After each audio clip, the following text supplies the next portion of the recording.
Coming up, lessons learned. What we've learned about the coronavirus 1 year later. Dr. Torres explains. Then, find out how Sesame Street is helping some kids overseas learn how to read and write. Plus, inspiring kids. This seventh grader is giving a gift wrapped with love this winter. Giving to others make me feel better. And Happy New Year. My New Year's wish is that everyone can get the COVID-19 vaccine and I can hug my grandparents again. This is NBC Nightly News, Kids Edition. Welcome back to Nightly News Kids Edition. I'm Lester Holt. I hope you guys are enjoying your holiday break. Hey, I wanted to take a moment to say thank you to all of you for tuning into our show. We started this back in the spring when the pandemic first hit, and we've tried these past several months to help you understand all that's going on, while also bringing you some stories of inspiration and, of course, having a little fun along the way. We're going to take a moment to reflect on 2020 a bit later in the show and also hear from you guys on what you're wishing for in 2021. But first, we begin with the top story we've covered here on this show and on our nightly news broadcast. That, of course, is the coronavirus. It's been a year since the world first learned about COVID-19, and since then, scientists, doctors, and other experts continue to discover new things about it. Our friend Dr. John Torres takes a look at what we've learned about the virus 1 year later. Can coronavirus live in water, and if it can't, is it safe to go into a swimming pool? Everyone keeps talking about flattening the curve. What is the curve? Can you get coronavirus from checking out a book from the library? What are schools going to be like when we go back? Once we get the vaccine, how long will it last? 2020 was a year full of questions, and while we're still finding out new things about the coronavirus, we have learned a lot about it in just 1 year. Why do we have to wash hands? We've learned washing our hands frequently for at least 20 seconds is super important, and not touching our faces. Why? Because that's how germs and viruses like coronavirus get into our bodies. They can get it through our mouth, nose, and eyes. How do you know if you have the coronavirus or just a normal cold or fever? We've known that COVID-19 can cause all types of symptoms. The most common symptoms in kids are fever and cough. But we also know kids can lose their sense of smell and taste, get a sore throat, a stomach ache, or even a headache. You can also have coronavirus and be asymptomatic, meaning showing no symptoms at all. Even if that happens, remember, you can still spread the virus, so you have to be careful. Does coronavirus float in the air? The answer is yes, it can. And that's why ventilation is so important. This means bringing new air into a room and letting the old air out. The best way to do this is by opening windows and doors whenever possible. We also know social distancing can be helpful. Viruses can travel when people talk, cough, or sneeze, so you want to stay at least 6 feet away from people outside your household. I'm nervous to go back to school because of COVID-19. Do you think it's safe? If we do go back to school, what would be the most likely safety precautions that we would take? We've recently learned that coronavirus has not been spreading in schools as much as people thought it would, according to the CDC. That's because many schools have taken precautions, requiring masks and limiting the number of kids and teachers in the classroom at one time. Some schools also added extra air filters so it can filter out some of the bad air before it even reaches the classroom. When they do come out with the vaccine, how long would it take for everybody to get it, and in which order would people get it? One of the most important things we learned this year is how to fight the coronavirus. We found treatments like steroids and antibodies that scientists have made in a lab. And we have 2 COVID-19 vaccines in the United States and may get more next year. But it's going to take well into 2021 to get everyone vaccinated. Right now, it's being given to healthcare workers and older adults because they have a higher risk of getting the disease. But as companies produce more of the vaccine, it'll be given to more adults. Will there be a vaccine for children? The current vaccine can only be given to people 16 or older. Because kids' immune systems are a little different than adults, scientists are doing more research on how the vaccine works in them. Experts predict there will be a safe vaccine for kids later next year. When the vaccine becomes available, how long will we have to wear masks? And finally, one of the most important things we've learned this year, masks are one of our most powerful tools against COVID-19, which is why until a majority of people get a vaccine, we need to keep wearing our masks to protect ourselves, our families, and our friends. And Dr. John Torres joins us now. Dr. John, thank you for all that great information. We have one new question from one of our viewers, and it's about masks. Hi, my name is Ray. I have a question. Can you still get coronavirus with your mask on? Thank you, and I love Nightly News Kids Edition. Yeah, Dr. John, so many of us are wearing masks. What about that? This is a simple question. You think, I'm wearing a mask, so I really don't have to worry too much about the virus. And while the mask does help, it does a couple things. One, it protects you from getting the virus from other people to a certain extent. But more importantly, it protects other people from getting the virus from you in case you have it and don't even really know it. But regardless of what mask you use, this is the one I typically use. It's one you can buy just about anywhere. This is the one we use when we're in the hospital. This is the best one you can get out there right now. But even this one only blocks most of the virus, but not all of it. So the important thing to remember that even if you're wearing a mask, you still need to social distance. You still need to stay 6 feet apart, because those two things go hand in hand. And that's the two things you can do to best protect yourself and others from getting the virus. Of course, with washing your hands and avoiding large crowds, those are the ways you can stay safe. All right, Dr. John, thanks as always, and Happy New Year to you. And parents, just a reminder, if your child has a question, email a video to us at nightlynewskids@nbcuni.com, and we'll try to answer them in one of our upcoming shows. All right, let's switch gears now and head overseas to share a very special story with you. For over 50 years, Sesame Street has delighted, educated, and comforted children around the world, maybe even you. Earlier this year, before the pandemic, Cynthia and her team visited Bangladesh to see how Sesame Street intends to help some children there get an education with the help of two brand new Muppets we will introduce you to. Kids, you may want to grab a parent to watch this just in case you have some questions. Have you been to Bangladesh? Elmo's been to Bangladesh. We've come to one of the most beloved streets in the world, a street you may know, Sesame Street, where Elmo and Abby Cadabby want to tell us about some of their new friends. So, what did you learn about the kids when you were in Bangladesh? Some of them had to move, had to leave their homes. That's true. Elmo's new friends told them that they had to leave their homes because it wasn't safe anymore. Yeah. And that made them feel really sad and sometimes scared, too. But how to help? Can a fuzzy red little Muppet and his pals really make a difference for 700,000 Rohingya children who were forced from their homes and are now living in makeshift shelters? Most of these kids have been here for more than 3 years. Elmo told them that when Elmo's feeling sad, one thing that helps is to give a big belly breath like this. Can we all do it together? A belly breath? Okay. Yeah, How do we do it? Before. Okay, breathe in. Okay. And breathe out. And that, if you do that a couple times, you can calm down and feel a little bit better. I like that. Yeah.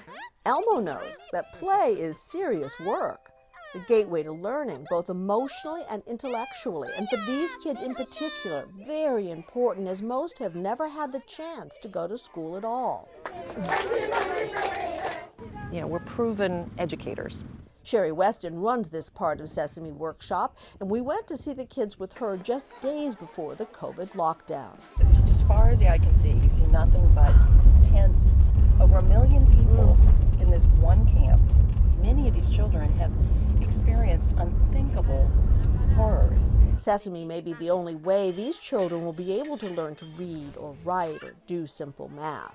So early childhood education, you're a real evangelist for this, and I've come to know a lot about the science behind it. Well, the thing is, there is so much science to show that if a child is exposed to traumatic experiences and prolonged stress, that it literally debilitates brain development. For us to reach children in those critical early years, but especially children who've experienced trauma, we can play a significant role.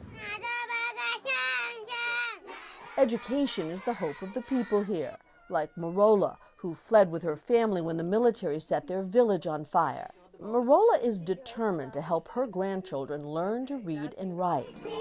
We visited on a special day, the children's first look at an Elmo video. Elmo's a hit. These videos are just a preview, dubbed so the kids can get an idea of what Sesame is developing just for them. 2 new Rohingya characters to teach reading and math, along with a big dose of emotional support. We're really getting input from the children we want these characters to identify with. Which picture do you like the most? She likes them all. Will one character have an inside track? We noticed this little girl looking a whole lot like this little drawing. While on the other side of the camp, a special guest has arrived. Each child is given an opportunity to take a photo with Grover, including Marola's grandchildren. Oh my gosh, that's so cute. Look. It's the only photograph any of these children have. Let that sink in. And now, meet the 2 new Sesame characters, 6-year-old Rohingya twins, Noor and Aziz, part of a $200 million bet on the future. If we can help those children get off on the right start where they can thrive, then they have so much more chance of succeeding later on. If we invest in reaching young children in humanitarian settings, it will change the world. Cynthia, thanks so much. Fascinating. Now we want to turn to our Inspiring Kids series and a 7th grader who is bringing comfort to kids in need this winter. CJ Matthews is warming hearts this holiday season with a special gift wrapped in love. Doing your voluntary service today? They bring comfort and they make a person warm like a hug. The 7th graders' Blankies for My Buddy started back in 2013. The idea came to CJ after a family loss. When I was 5, my mother experienced a pregnancy loss, and that was the loss of my little sister Carson, and so I felt a way about it, and I was having a hard time coping with it. CJ struggled with loneliness, so he wanted to make sure other kids would never feel alone. I felt that helping other people would get rid of my sadness. CJ collects and donates blankets and activity bags to kids who are homeless, sick, or in foster care in his home state of Georgia. His GoFundMe page helps purchase blankets, games, and other personal hygiene products to fill the bags. Giving to others made me feel better, and it made me feel that I was doing the good thing. I want people to think of me as a person who wants to do something good, no matter the cost. CJ didn't let the pandemic get in the way of giving back. He's kept busy these past several months, collecting, packing, and delivering these special packages. Just because a pandemic is going on doesn't mean that you can't do anything nice, whether it's inside your house, outside, or around your community. In a season of giving, one boy making it his mission to spread comfort and joy this Christmas. Wow, CJ, that's terrific what you're doing. And speaking of inspiration, we want to update you on another inspiring kids story we've brought you in the past year. Throughout the year, Chelsea Fair has been busy donating art kits to kids in need. Her mission has not only expanded across the country, but around the world too. Chelsea recently donated 50 kits to children in Ghana. It was just so magical to see their reactions and see them talking with their friends and opening up their bags. And that was just such a great feeling to me because we got to reach kids in a whole nother continent, which is amazing. Chelsea hopes to reach kids on every continent. So keep up the great work, Chelsea. We're proud of you. Finally, I think we can all agree that this has been a challenging year. We miss the way things used to be. We thought we would take a moment to reflect on 2020 and also look forward. One day, years from now, you might look back at this time and say to yourself, I remember 2020. The masks, the social distancing, Zoom and remote learning, and that funny, anxious feeling in your stomach. The pandemic generation is what you may come to be known as years from now. Just like your great-grandparents or older relatives were part of the greatest generation. They went to war and fought for our freedoms overseas. You all are fighting a different kind of war. You're fighting for a future where freedom simply means playing outside with your friends, mask-free. And all us adults can do is help guide you through this difficult time. We have tons of questions like you do. We adults also have that funny feeling in our stomachs. But the one thing we are certain of is together is how we all get through this. And down the road, when you are older and wiser, what we hope you will remember the most is how much your parents, your teachers, your family, your friends, neighbors, and even strangers you never met were there for you. Maybe not physically, but they were there. There to hold your hand virtually. There to lend a smile. There to offer support. There for you, so you were not alone. And remember, knowledge gives us power, and hope makes us stronger.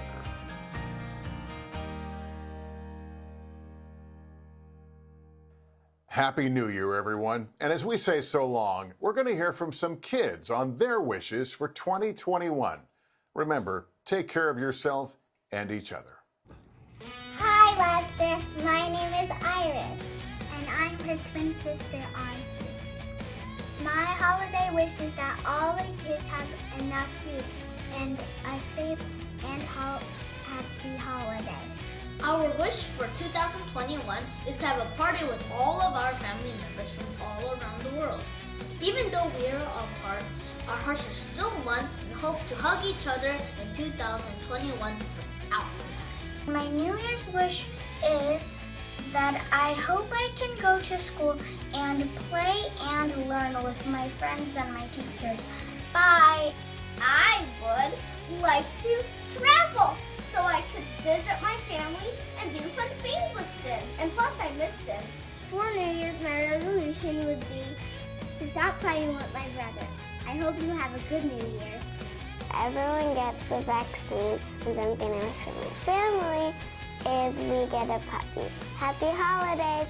My New Year's wish is that everyone can get the COVID-19 vaccine and I can hug my grandparents again. My New Year's resolution is to read and how to ride a two-wheeler. My wish for 2021 is that we can have friends over for sleepovers. Happy New Year!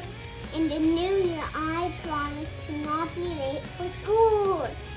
I also want everyone in the world to be happy, especially people like teachers, nurses, and doctors who help us in front lines. Oh, I wish my front teeth grow faster